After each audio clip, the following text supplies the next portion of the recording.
Ano tong Augustine's Law at saka Lakelin's Law? Isa sa fundamental rules o law ng project management. So, itong Augustine's Law, ibig sabihin lang nito, a bad idea executed perfectly is still a bad idea. So, ibig sabihin, kahit na maayos yung pagkakagawa mo, okay? Kahit na pulido yung pagkakaayos mo o pagkakagawa mo, pero kung masamang idea yan, masamang idea pa rin yan. So, ibig sabihin, kahit maayos yung pagkakagawa, pero kung mali yung concept, mali pa rin yun. Yun yung Augustine's Law.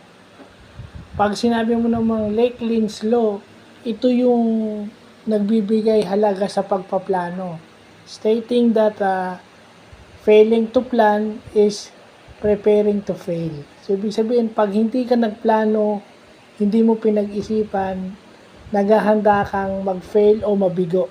So, yun yung ibig sabihin ng Augustine's Law at saka Lakelin's Law. No? Kasi akala nila, porket na iraos mo, yun, may mga events. Sa events na lang hindi na ako lalayo sa events. Hindi porket natuloy yung event, okay? Hindi porket natuloy yung event for as long na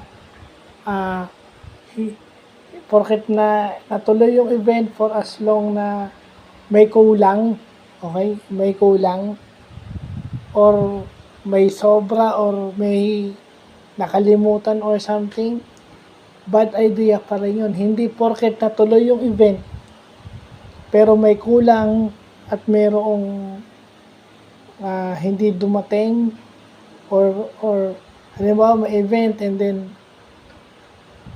nahuli yung pagkain para sa guest or something ganyan, bad idea pa rin yun. So, ibig sabihin, yung idea, yung concept, yung objective, hindi mapapalitan nun yung dahil natuloy yung event.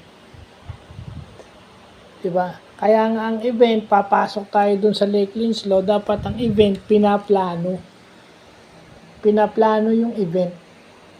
Kasi pag pinaplano mo, dapat siguraduhin na walang kulang.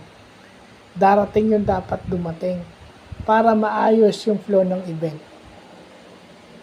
So, yun yung Augustine's Law tsaka Lakelin's Law of Project Management. A practical example. So, yun yung laws ng project management na dapat nating matutunan. No? Yun yung pinaka-importante sa lahat. So, yun lang po.